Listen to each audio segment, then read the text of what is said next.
Yeah, hi, good morning. My name is Shiva, and I'm absolutely delighted to start off today. I think 10 o'clock is sort of the first session that we are starting.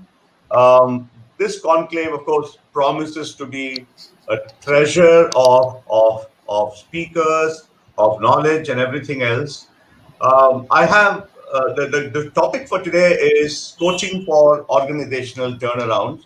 There are only three words that I'm going to describe organizational turnarounds by as far as today is concerned. We're going to be talking about visionary thinking, proactive leadership, and business acumen. These are the three words. So please watch out for these three words. We have three important speakers for you. One of them is a moderator. The speakers are, let me start with a very good friend, Mr. Dr. Rajan Srikanth. Dr. Rajan Srikanth is the CMD of Smart Capital, a venture advisory firm. Dr. Srikanth brings over 30 years of experience in management consulting. He is currently the co-president of Kiretsu Forum Chennai, and he's also the MD of Smart Capital, as I already said. He has also been the president Asia for Mercer, executive partner at Accenture, partner at Mercer Delta Consulting, and assistant professor at Haas School, University of California, Berkeley. My association with Srikanth, as we fondly call him, has been over the last 3 years when I have been in campus in IIT Madras. And anyone in IIT Madras who wants to start something, who was a startup entrepreneur, they cannot have missed Srikanth because he is one of the chief mentors for all startups that start in the research park at IIT Madras. So, ladies and gentlemen, I have great pleasure in bringing Dr. Rajan Srikanth to you. Welcome, Srikanth. Glad to be here. My next speaker is the is again someone who I know very well. Everyone knows him as KPR. I know him as KPR. Of course, his full name is K. Pandirajan. Again, doesn't need any introduction, just like Dr. Rajan Srikanth. Again, extremely popular amongst all HR folks. He's the founder of Mafua Management Consultants. I don't know how many of you will agree, but Mafua Management Consultants actually swept the HR landscape over the last 2 decades, and he pioneered HR outsourcing. He's also been a member of the Legislative Assembly in Tamil Nadu. He has been minister. We know everything about him, about KPR. KPR is extremely popular, need no introduction, right? Additionally, now KPR is also the chairman of CL Group. Now, my personal interaction with KPR, of course, goes back to almost 10 years ago when we worked together on some creativity sessions for his company. And I'm absolutely delighted to bring him in here. And I'm really, really looking forward to what these two gentlemen can bring to the table. But I cannot forget the fulcrum of today's session, which is Mr. Krishnan. Now, RKT and I know each other for the last five months over several conclave telephone calls. Unbelievably human, unbelievably simple, unbelievably humble, right? Krishnan is an insurance professional and an associate certified coach. He works for an insurance company in Chennai and has served as the CEO, served in several CEO positions in India and abroad. You won't believe what I'm going to tell you. He's also majored in psychology, and his passions, of course, like any of us in India, cricket, and not too many of us like music, right? So cricket and music.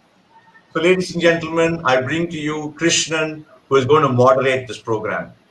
So I'm going to take leave for the moment, and I'm going to leave you to enjoy I'm sure all of you had breakfast and enjoy a great morning. Get your coffee cups. You're going to be enthralled for the next 1 hour. Thank you. Thank you, Shiva, for that wonderful introduction of all the three of us. I'm going to start with the three words that you mentioned: visionary thinking, proactive leadership, and business acumen. But looking at it from the context of an organization which is kind of facing a turnaround situation. So I'm going to invite Mr. Dr. Rajan Srikanth first to open his remarks in terms of the understanding of how do these situations of organizational turnarounds happen, and what does an organization go through using his experience in startups in all the other positions that he has served. Mr. Rajan Srikanth, please.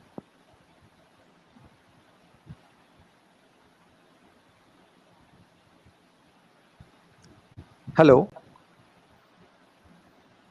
Shiva, you've abandoned us and there's nobody else to take it forward. Hi, are you not, am I not audible? So, KPR, maybe we should interview ourselves. How about that? No, he's quite audible. He asked you to go. Krishnan? Can you hear Krishnan? No, we can't. Oh, okay, no, I can. Shiva, can you hear me? I can hear you. Yeah, I can hear you well. Srikanth, are you connected? Yeah, I am. Can you hear me? You're able Okay. to, and I can hear you. You can Yeah, but hear I me. can't hear Krishnan. Krishnan. Okay. Okay. Can you hear Okay. Krishnan? He basically asked you to start first. Oh, he Your did. 20 minutes is starting now, is what he said. Oh, wow. Yeah, He did. Go on, go Okay. on. Well, okay, fine. Now that you've conveyed it, I will go ahead and start. Sure. Go on. I don't honestly, I don't need 20 minutes because I assumed this was more of an interactive format, but let me at least kind of give you a little bit of thumbnail and then I'll turn it over to KPR and then we can go to the interactive session part of it. And KPR or Shiva, one of you may need to translate Krishnan's questions because I'm not hearing them. Okay, for whatever reason, I'm not picking up his audio. Okay. All right. So a little bit of background on my experiences in this space. Let me start off saying what I'm not. I'm not a certified coach. So let me start there. Okay, so unlike the 300 plus of you that are online, first of all, it's just wonderful to see so many people that are excited by coaching. I'm not a certified coach, but I have straddled the spectrum of coaching-related activities, I would think. And while Shiva, in his introduction, talked about my experience at one end of that spectrum, which is with startups here in India, and honestly, to date, I probably have worked with at least, my guess is about 200 startups or so. Not intensely with every one of them, but at least with I would say at least a dozen or so, there's been quite a bit of active hands-on involvement in helping them as they grow. So I would say for the startups, I've been a mentor, also an angel investor.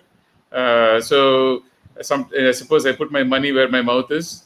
So I've kind of, for those startups, for roughly about 45 of them, I've also invested in them, in addition to being a mentor advisor.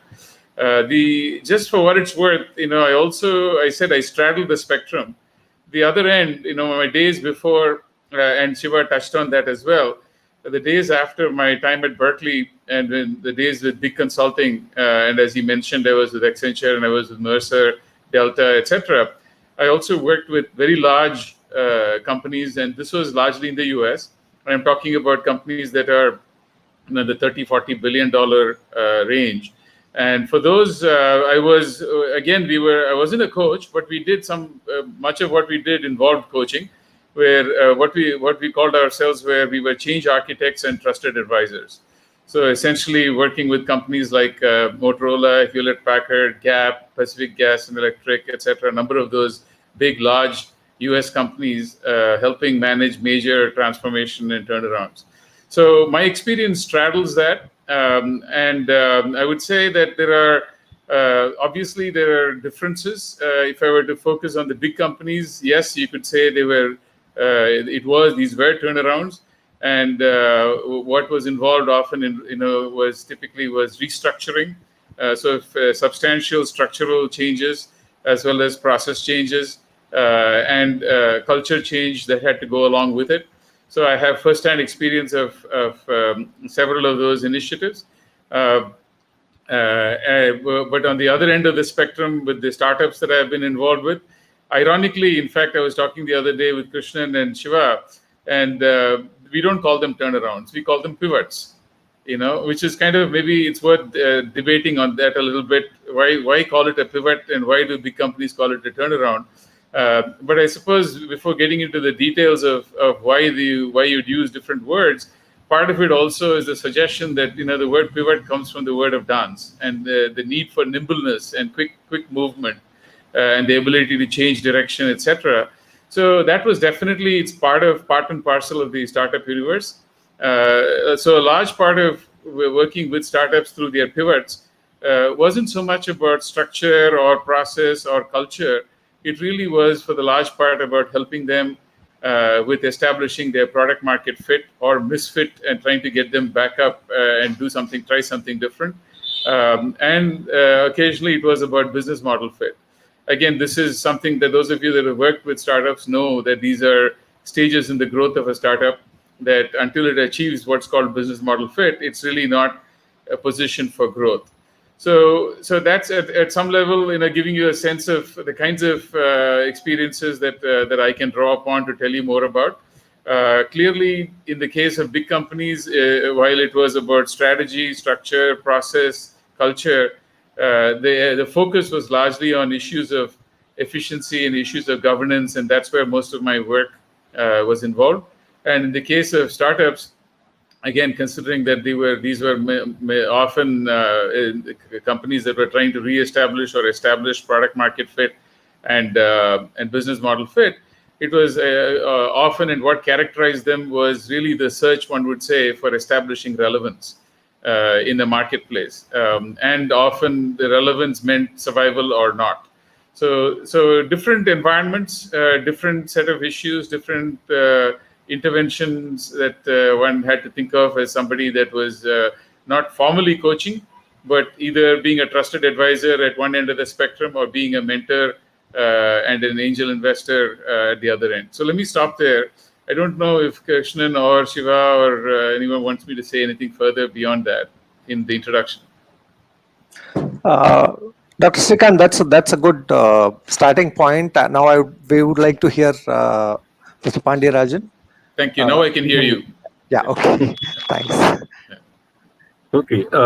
Morning to all of you. It's such a pleasure to be part of this August forum. I've been going through the background of the people who are coming in. I think many of them have a lot higher credentials to talk of this topic than me personally, because I've seen the people from BGR who went through a big turnaround, which I personally bear witness to, and the kind of manner at which the company bounced back, I'm witness to that. And I could see a few companies in the alloy business who come in here.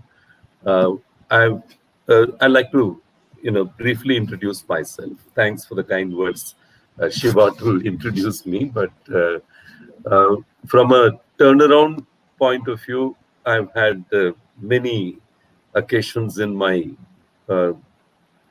track record from 1984, when I started working with a multinational, Indian Oxygen, Calcutta, POC. I spent 6 years, and the kind of transitions that company went through, from a 6,000 people, 200 crore company to a 6,000 people, 200 crore company, to by the time I left, it was hardly 1,000 people, but 1,000 crore company kind of a thing. And the kind of transitions they went through, that first 6 years where I worked as a HR manager, was a phenomenal learning experience with turnarounds. And when I see people running for oxygen, in the current Corona time, I thought of my time as to the kind of innovations that company, though multinational, they defined themselves as a very blue-blooded Bengali multinational kind of a thing. So the kind of identity that the company held and the kind of innovations they came up with, and surviving through 3 management transitions, what they went through. Currently, the name of BOC is not there, but what today in the oxygen industry, almost anybody who's a CEO or CXO would have a BOC background. That's the kind of legacy that they've left behind. So some of the ideas which I wanted to reflect on related to that. And then, of course, 3 years I worked with Dr. V. Krishnamurthy with his 14 companies. The entire business model was to take a loss-making company and turn it around. And for 3 years, I worked with him in various capacities. The last one was as the CEO of a manpower deputation company, which they created, which I had created under him. So that was another very interesting experience of looking at organizational turnaround. And the next was, of course, the 18-year saga of building Marfa from really a 60,000 rupees investment company to with 5 lakhs first year revenue to when I sold the business to VDR, which is now part of Randstad. When I sold the business to them, to Randstad, it became a 1,000 crore company and the first 10 crore company in this HR services industry, the first 100 crore company and the first 1,000 crore company is what we had built. With many times we experiencing pivot situations, as Srikanth would say. I think it's a good word, word to describe the concept, especially in the new age companies. I think we had many things, as you rightly said, it's a dancing terminology. When you pivot, the C.K. Prahalad's famous words around this pivot was, business is like a dance. You dance with 3 axes. The first axis is scale, the second axis is scope, and the third axis is depth. The very famous words of C.K. Prahalad. So I like the way when he said it's a pivot situation rather than a turnaround situation. Because when you are in the pivot, you swivel and twist and turn and everything. But at the end of it, you maintain a dynamic balance. Your form may change, your ownership may change, but at the end of it, what got created at the core of it remains, or the soul of it remains and goes on and on. It's rather philosophical terminology, I think. So, yeah, we had many situations of pivotal situations where we moved around, sometimes 30 degrees, sometimes 60 degrees, sometimes actually 180 degrees or whatever. So I went through all that. And of course, 2010, December, we sold the company. And after which 3 years, I was the chairman of Randstad India, to which I had sold. After which we, of course, during that time, I had become a politician. I became a practicing politician, so to speak, as an MLA. And of course, after that, minister for 5 years for education. And at that time, when we took over as the first elected person from a party, there were again very interesting turnaround situations of constituency, entire teams of people. Like for instance, the ministry that I took over was a ministry which really had zero attention for many, many years in Tamil Nadu, the culture ministry. It didn't have an identity. So to generate a positive identity for what was ubiquitously known as culture, but it had Tamil development, it had art and culture, it had museums, it had archaeology. Weaving them together into one was a challenge which I managed for about 4 years, and it was an interesting piece of things. And another interesting thing I wanted to weave together in my speech today is the GST Council, which was a startup. I was one of the first members of the GST Council to create something on a philosophy called cooperative federalism, but to decide that we will only we'll take all decisions only by consensus. Never will there be voting. So working with some of the doyens like Arun Jaitley and many economist ministers who were Dr. Ashok Mitra of Bengal, and I think it was one of the one of the highest points of my political career of 10 years. And where we interacted with 50 odd industry bodies who were the doyens were coming and presenting to us as to how these 5 legislations should be crafted. And to be a part of that, there were at least 5 times when the council was on the verge of a collapse. So the kind of pulling it back to a life, and that it is continuing after 5 years is, to me personally, I had a big role in it. And the kind of interventions which happen to sustain this organization is something I like to talk about. And of course, the present phase where I am in a way taking over 4 organizations as chairman. One, which is CL, which has been the fastest growing recruitment and staffing company in India now. Over 6 years, we have done a 306 crore revenue, and we want to take it through a public issue, through some investments and acquisition, where the past mistakes one internalizes and tries to avoid doing that in this phase has been an important challenge. The kind of person I am, the kind of leadership style that I took on for myself, and the kind of changes that I need to give to myself is something I'd like to personally share. So this is my overall model of presentation. So to start with, I think the BOC, the kind of twists and turns that they had, those were the days when coaching was not supposed to be a good word. It was mentoring was the good word. Okay, so in fact, the semantic interpretation of coaching used to be, it's very cognitive. Okay, that was what we were taught in XLRA, and how mentoring is a higher level. Though I've realized that the last few years, last 2 decades in particular, where I've seen coaching evolve to bring in and assimilate a lot more of experiential as well as cognitive. I see the evolution of coaching over the last 20 years.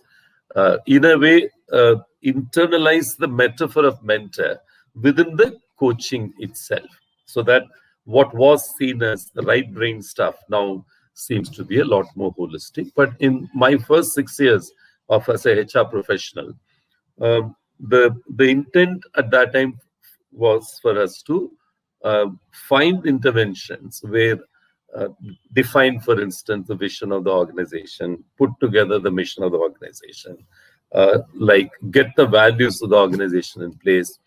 Our intervention was led by a gentleman called Mrityunjay Yatreya, MB Yatreya, who kind of led this organizational development intervention. We were very liberally using process work methodology. So our intervention at that time, as I can see with your 4-element model, the individual, team, system, and organization, our intervention was much less at the individual stage at that time. It was working with teams of different kinds. So teams were the primary focus for us, and of course at the organization level. Systemic interventions were also there, but I don't think they were woven with a coaching kind of metaphor. So at that time, those 6 years intervention, which in my view allowed the company to live in whatever form and shape it took later. Otherwise, they would have simply died because they were overstaffed by almost 5,000 people. An organization which gets overstaffed by 5 times the actual number which should be. The kind of transition we had to working with formal unions, multiple unions. I think it was one of my big time learnings in life, that you can do a very humanistic kind of intervention, though we called it as mega mentoring around the place and things like that. To me, it taught me that blending cognitive and experiential, bringing in structures and not shying away from structures while you bring in processual interventions was a big learning for me. The next 3 years, of course, I had multitudes of organizations which I had seen.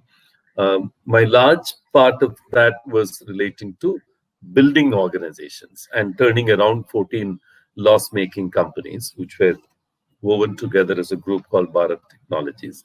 And that was an excellent experience. Here I realized the role of faith and leadership, where I think Dr. VK, as a person who kind of was the central figure around whom we had like Pied Piper gets followed by so many people. We had lots of people who were ex-BHEL who all came with complete faith on him. Every word of it was seemed to be God's gospel. And the kind of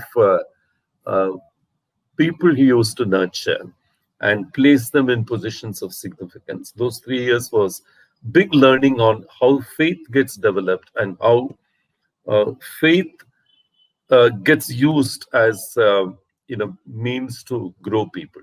I think it was the many people who still claim that they were brought up by VK. People who worked in BHEL, people who worked in SAIL, people who worked as EAs to him, many of whom became CEOs of giant companies. He used to always have a brigade of 8-9 youngsters fresh from campuses, Excel, IIM, and every one of them, without exception, have become very, very big in their careers at very young age. And I think the kind of coaching methodology used to have long lunches, the kind of lunches used to have for 2 hours, 2.5 hours, where everything under the sun gets discussed as an equal he used to discuss. As youngsters who used to join him, I remember the phase when you were encouraged to kind of do many things, like giving me a budget and asking me to travel around 20 countries in the world, discover for yourself, create for yourself kind of a trust. I think the kind of intensity of trust based communications, the kind of coaching style that he used to have was more of sharing his experiences and not imposing that experience on the present context. He would allow us to discover, share, and of course, he will gently nudge us into any differences that he had with ourselves. And I think it was amazing to see that kind of a style. And of course, the next phase where my own leadership style came to test at varying levels. Initial phase, I remember myself as a very angry person, very opinionated, very strongly driven by certain things you feel as the reality, and no reality testing was ever possible. But at the same time, I think I blended it with a certain element of humanism, a lot more of investment in people around me. I think that made me cross that phase with a lot of people intact, and the people who we used to have Maharadis, as we used to call, so 8 of them, who all now have become very big in their respective organizations. 2 of them, of course, have come back and joined me when I went back to recruitment and staffing. And I think it's, to me, these 18 years, the turnarounds have happened. The situations of pivoting has happened largely due to external reality. And of course, during the .com phase, we were one of the earliest to go out and take venture capital, relook at business models. We were on the verge of death at a point in time, but then you quickly bounced back, rewrote the business plan 7 times and came out of that situation. I think at that time, what stood us very, very strongly was some of the values we planted in the system very, very strongly. And people knew that we'll be able to pull out. And some of the things which were by then embedded as key aspects of MAFA, where every year 20% dividend, every year keep on adding equity from wherever we were, allowing employees to hold a significant equity stake. When there was a point in time, 52% of the company was owned by 272 people, out of which 60 of them were our own employees, kind of a thing. That model, what is called as crowdsourcing now, really stood us very, very strongly when the entire .com fell. Now it looks like a comedy that we went into a .com business, knowing that the internet penetration in the country was 1.5%. In fact, many of the hotels that we created now, actually looking back and creating it again after 20 years in the new context with SaaS and everything, actually looks like child's play. Now, what we are now about to launch is something around skills. We are launching a fresh careers kind of a thing. So that when we look at this, something which we actually designed 20 years back, and no, 10 years back or whatever. So at that point in time, actually 20 years back, 2000, when we launched it first. Now to see that again and see what all happened externally, which would have been responsible for our predicament at that point in time. And then, of course, making course corrections and moving on. I think all the time, the depth of attachment that the individuals had, the key 8 of them who stood through the time, moved on in a certain manner, even through the compromises of having 3 VCs on the board or having investor who was a strategic investor on board, or when a hostile acquisition of that strategic investor by Randstad take place with all the philosophical differences happening. I think this core team really stayed as one block. To me, the idea that they were co-creators of MAPA as much as me and Lata, my partner, both of whom were, I think, our allowing them to own the space. Many of them, I remember, used to be more attached to my direct reports than even me. Many of the direct reports had large psychological empires within the group, and I think we consciously encouraged it without getting threatened by it. So I think that was one of the things I like to distill out for you. And of course, in the political phase, I think there are many of the learnings from the corporate world were not really transferable. So I needed to understand that as a different universe and do things. I think sometimes I did, some things I did not. Paid for it dearly at some point in time. Here, the nature of leadership and the nature of your own development get very intertwined. There are phases when politics is the land, is a universe of supreme leaders.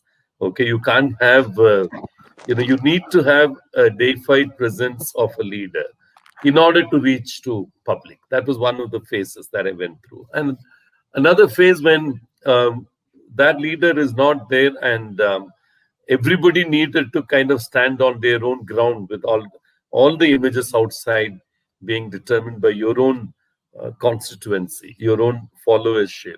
That was a big bit of a big learning for me, that phase when suddenly you are in a new role, in a new system, in fact, actually a new party. That learning, in my view, the nature of dyadic relationships, as T.V. Rao in his first book on HRD mentioned about, I think nowhere have I found deeper resonance than in the world of politics and running a government. The Sir, value and the power of dyadic relationships. Yeah, I'll stop at this stage. Go Sir, on. I know I would like to actually come back to your complete change in dimension at some point in time. But at the moment, can I request Dr. Srikanth Rajan to respond to this so there are certain words that I have noted out. First thing is, thank you so much, Dr. Srikanth Rajan, for using the word pivot, because it's not like an organization does a 180 degrees.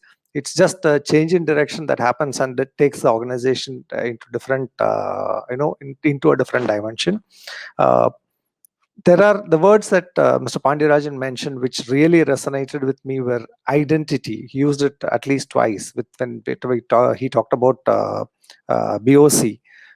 He talked about faith, trust, and more importantly, he said it's the values that built MAFA.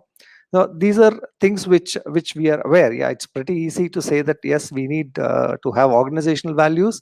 We do need a leader to be committed, a leader to have vision. But in practice, how does this work?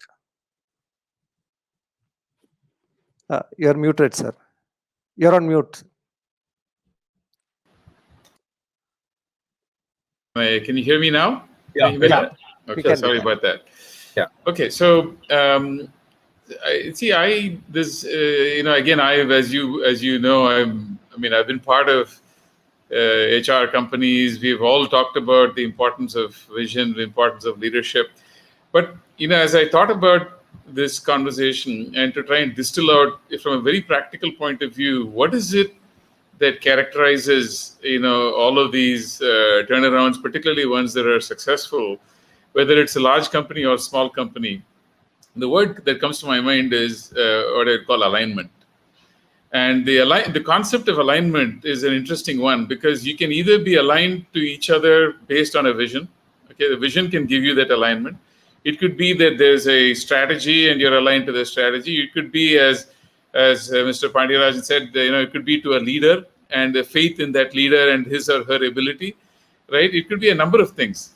That ultimately the net, in order to be able to successfully transform, is what I would say is the essence of it is alignment. Now, let me give you an example, okay, from the big company world that I mentioned I was also part of, right? So, for example, I can't name the company, but a very large US company in the telecommunications equipment business. Okay, so let's just leave it at that. You all can guess who that might be, right? So when we got involved with them in 2000, the stock had gone from $180 to $18 because there were at least three quarters of earnings surprises. Okay, so we were brought in by the CEO, who was a blue blood.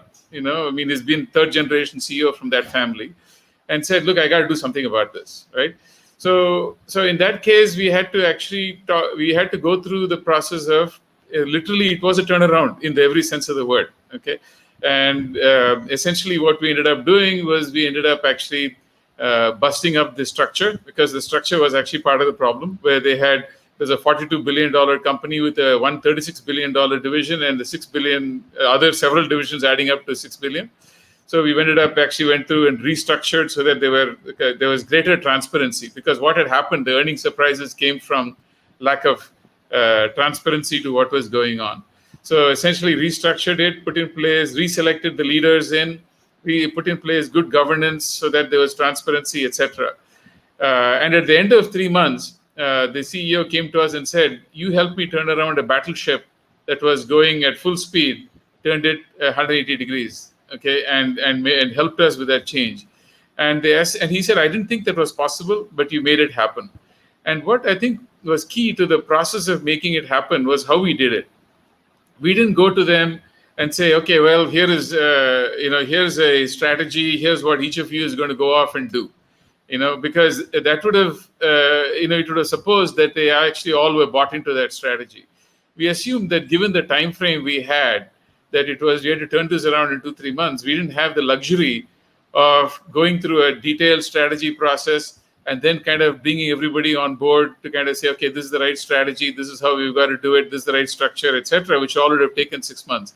In fact, it seems like yesterday we were sitting across the table from the corporate head of organization development, and we said, "Yeah, we'll do all of this for you, and it'll take 9 months." And he turned to us and said, "I have 3 months," right? And so we actually completely turned the process on its head, and we did an inclusive process where, right from the get-go, it was about building that alignment. That's the point I wanted to come back to.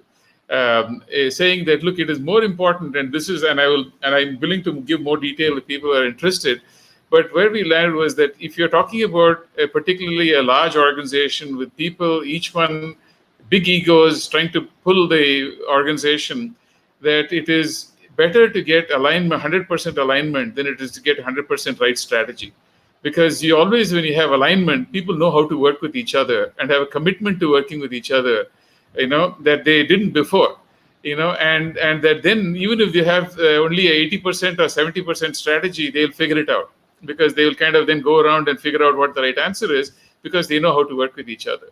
So I want to stop there. I don't know if that answers your question, but I can take it to the other extreme and talk about in the startup universe the same thing, where, for example, in one of the IIT companies that Shiva talked about, we were working with, the two founders fell out with each other. There was never alignment between them. Even though the company, had clarity of what they were trying to do, they were working in the electric vehicle space, they were specific subset of that segment, very clear vision, very clear strategy, if you will, on how they were going to go after that, but there was no commitment to each other. So there was no alignment. And so their willingness to work with each other was almost non-existent, because they were constantly, the CEO was looking over the shoulder at what the other guy was going to do that would derail what he had just set in motion. So alignment, I would come back to, is essence of, I think, is the key for every turnaround. Let me just stop there. Okay. Dr. Srikanth, I'm going to reflect a question that Andro has asked here, which is also a question in my mind. Yes, alignment, he says alignment, to my experience, has always been facing the challenge of internal complexity, policies, resistance, competencies, etc. Right. That the idea of alignment, strategic and relational, are tough to achieve. Yeah. How do coaches respond to this? It's an awesome question. I can only tell you how we did it.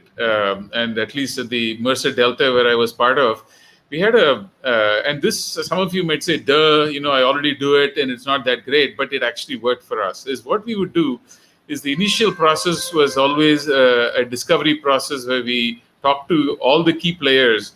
And this is the key, is we literally took verbatim what they told us, where they actually, that often that was the first time that they were taking the opportunity to reflect with a very safe third party on what the issues were, what they liked about the company and where they had issues with it.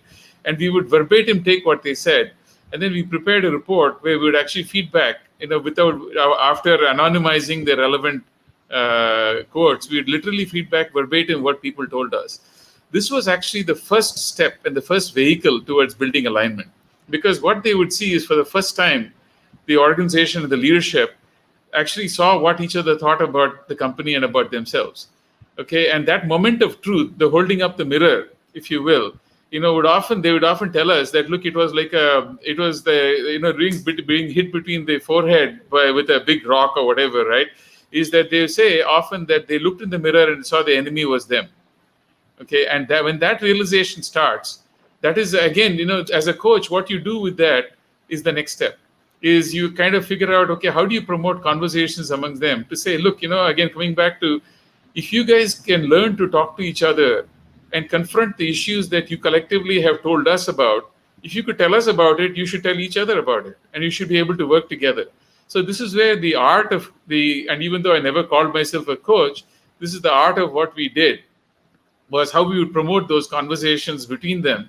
So at the end of it, I'll give you another example, right? Another company, a big clothing company out of the West Coast of the US, actually, after our first set of interventions with them, the people that worked for them came and would come and tell us, what did you do to our leaders?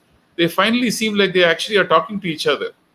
Okay, these are people that we always looked at and said, well, so-and-so has his agenda, so-and-so has her agenda. And they say they seem to be different. Something is different about them. They seem to be really actually, taking the time to engage and understand each other. So that, I think, is how you address that issue of, I'm just giving you one example. There's probably another half a dozen other ways you could do this. So thanks. You also touched a few coaching competencies that we've all gone through in our ICF education. Evoking awareness is something which is very important for us. And I suppose even Pradeep Natarajan's question on the role of coaching in the turnaround gets answered to some extent. But going back to Mr. Pandirajan, sir, I promised I will touch on this. You mentioned about values, you mentioned about faith, you mentioned about trust. And in an environment, we hear that even in the domain of politics, there are turnarounds. Parties come back from where they are as an organization. If you're looking at them, political parties as an organization, and then they do say that so and so is my mentor, so and so is my coach. In a domain where trust and faith are not that great, we've seen people move from one place to another with the speed of light. So how does this work? Yeah, very interesting question. But before that, my mind still is very struck on the response Srikanth gave to the earlier question, especially the strategic and relational alignment, which was a very interesting question. And I think one of it, what Srikanth's experience talks about the ability to mirror, hold it in confidence, mirror it back to one another. That's one of the strategies. Another one, which is really worked for me in the earlier context, still the corporate context, is the coach's ability to come up with a transcendental solution, a solution which transcends. See, often in the mirroring, you are able to get two opposite postures identified. But if you're not able to suggest a solution which transcends both the positions, okay, then it could actually be a dangerous strategy. I've seen some of the mirroring exercises, what I've done in my consulting career. If left in the open, it may actually end up merely confirming the suspicions they always had, that this guy, they'll always weave around the stereotypes and things like that. This man is like that. The wound can actually become worse. So I think it's very important at that stage for the coach to be able to facilitate, something which transcends these positions, these opposite positions. I want to just stay at that. And a question about politics where loyalties become very critical, and it's right, people shifting parties, people shifting alliances, all that happens very, very often. But here I think the role of coaching really is in building an identity for yourself. I've seen the growth of many leaders, in the sense some have grown by representing a core identity that they have. People have really kind of I've always admired them, are people who have been able to constantly redefine their identities. And as they redefine their identities, they are able to gather followership, which is a lot more than what their primary identities, which could be caste, which could be community, which could be the place you're from, kind of a thing.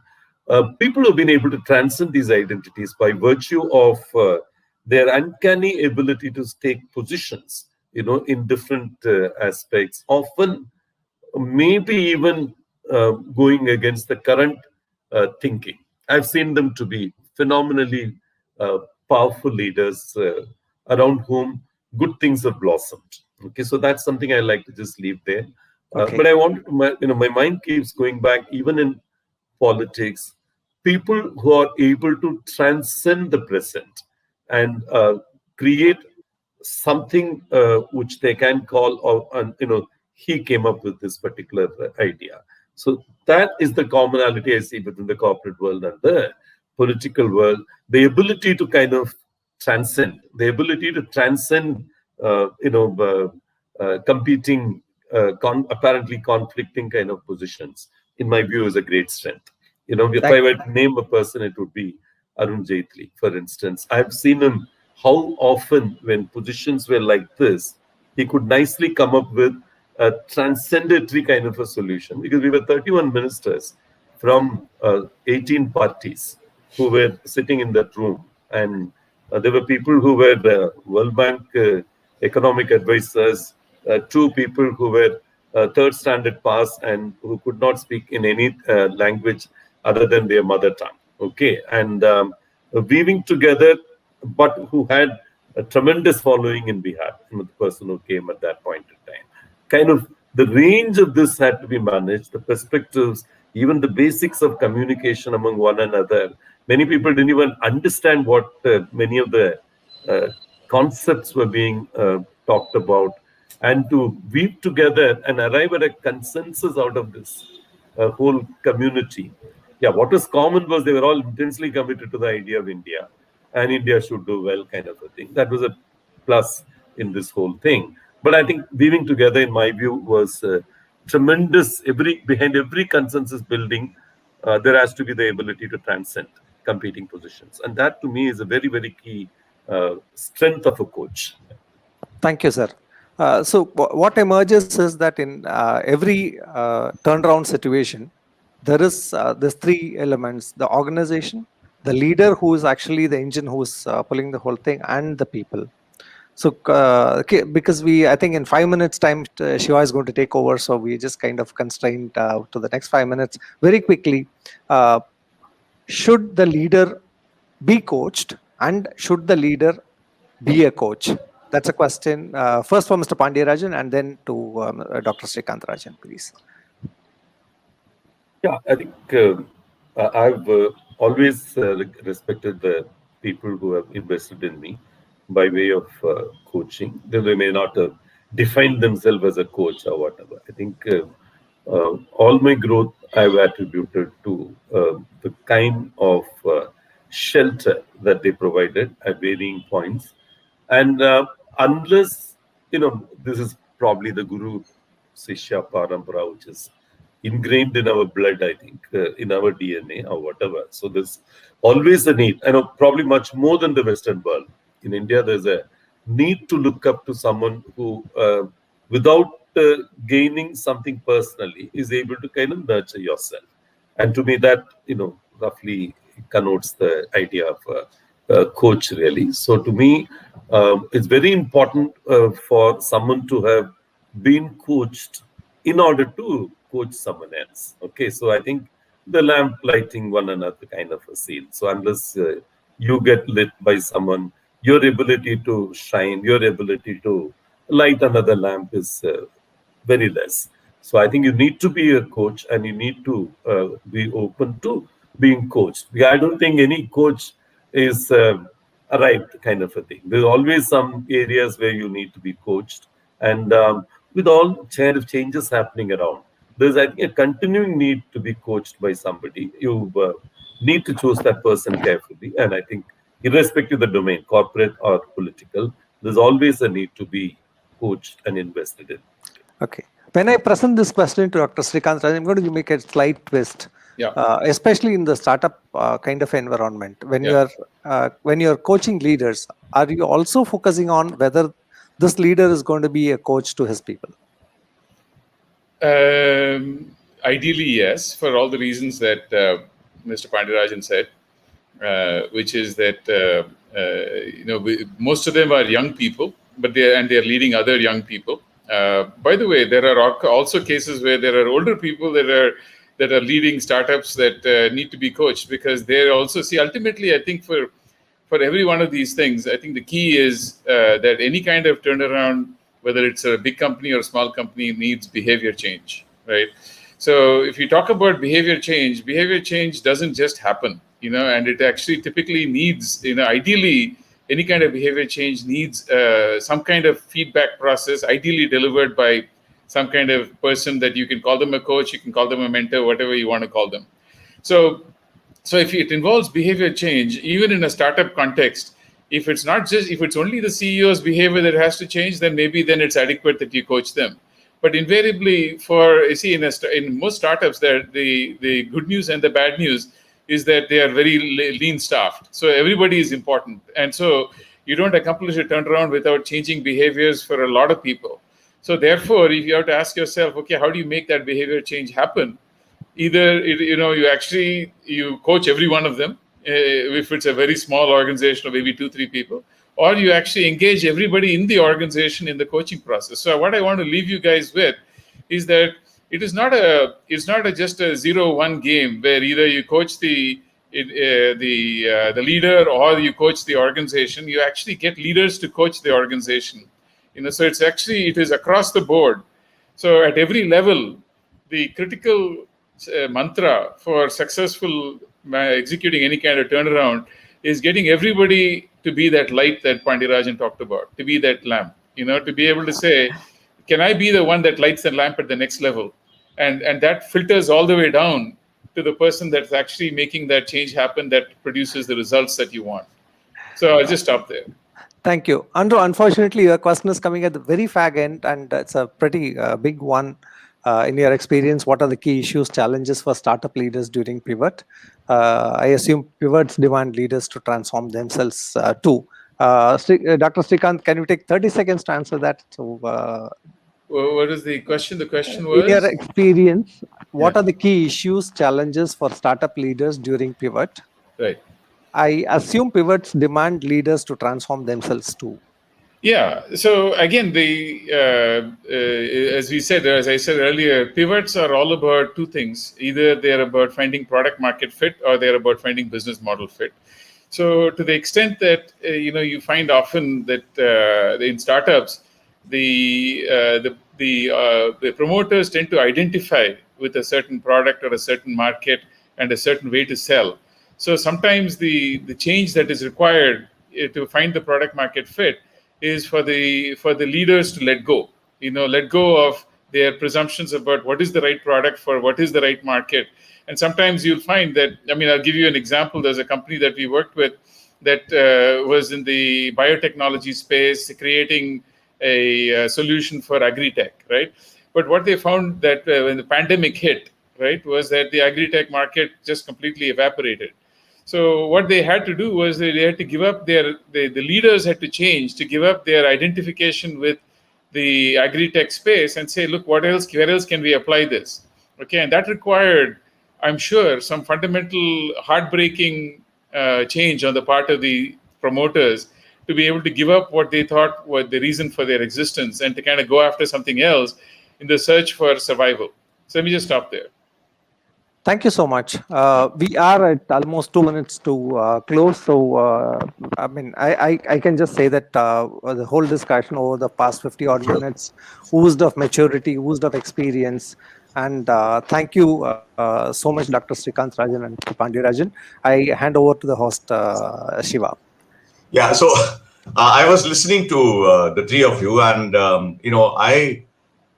I'm always wanting to ask questions. So therefore, I'm sorry, even though it's not part of the host agenda to ask questions except to host, I have to ask you a question. When I learned about mentoring, when I was in TCS, I was told there are 4 levels of interaction between people, 4 types of interaction between people. The types of interaction was friend, coach, mentor, teacher.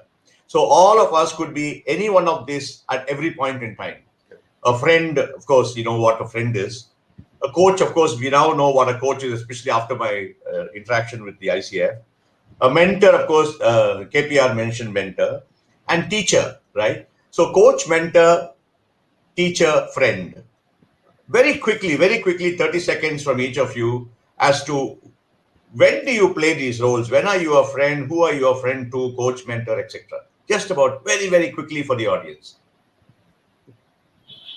We want to go with KPR first?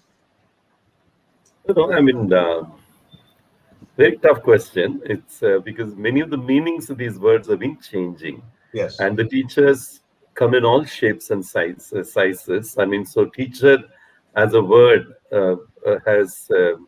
it's really very, very tough to define. Because experientially you have many, many kinds of people. So I would much rather give it a pass. I'm sure Srikanth with his Anyway, KPR, what have you been most of the time? What are you? What are you most of the time? Friend, most coach, of the teacher, time, mentor. Most of the times I've probably been among these. I'm sure mentor is what would. Yeah, I thought so too, because you that's people I've heard. What about the traditional sense of the word? But yes, but the modern sense of the word coach seem to be integrating most of the aspects of mentor. At least the way I see ICF defining coach seem to be integrating aspects of the mentorship. So I would imagine that mentor is what I would feel closest to. Yeah. Because many of the people I have heard who have interacted with you have always come back and said, KPR, great mentor. So thank you for that. Yes. Right. So my 2 cents on this, I come from the world of teaching, right? So I think if I were to ask your last part of your question, Shiva, I would say my default mode is one of teaching. I suppose you woke me up in the middle of the night and said I'd probably I teach. But, there's a very important thing that I realized when I made the transition from being an academic to being a consultant at Delta, which was I realized that as a teacher, I was more prone to telling, right? And when I did the telling, I'd often wonder, people sometimes my thinking was ahead of where they were, whatever reason, they would not absorb. And they would come back to it, maybe 3 months, somebody else would say the same thing that I said, maybe a little bit down the road, and they're like, wow, that is great. So what I realized, and this was taught to me by Delta, by some of the best people in the business, was this concept of that you need to understand how to use self as instrument. okay, which I'm sure every one of you as coaches has been taught. I didn't. I never went through formal coaching, right? And that is, I internalized that. So I would say now, I'm not at the end of the spectrum. I suppose I'd struggle to be a pure coach because I can't dissociate the teacher in me. So therefore, I end up between the two of those, which is as a mentor, which is a lot more about and mentor who errs more on the side of being a teacher than I am being a coach. So let me just, I don't know if that answers your question. Thank you, Srikanth, because that fits in well with my last week's when I came for the Experience. mentoring session for my startup. So what I heard from you was both teacher and mentor put together. Right. So therefore, Krishnan, I don't know how to thank you because you really brought two stalwarts to exchange so many views, right? So thank you very much for that skill that you display. I need to thank the sponsors, of course, who without whom, of course, this whole event would not have been possible. I think it's important for ICF to maybe give honorary coaches to Srikanth and KPR, right? I think that's important because that's how I am listening to them. So we need to close now. I can't thank you enough, KPR and Srikanth, because I know how busy both of you are. For me, the minute both of you accepted to be speakers was a big moment of elation because you both of you being who you are, being what you do, to accept this invitation was brilliant. Thank you, ICF, for giving us the opportunity to listen to both of you. Thank you, Krishnan. Thank you, Srikanth. Thank you, KPR. Thank you very much. Thank you, the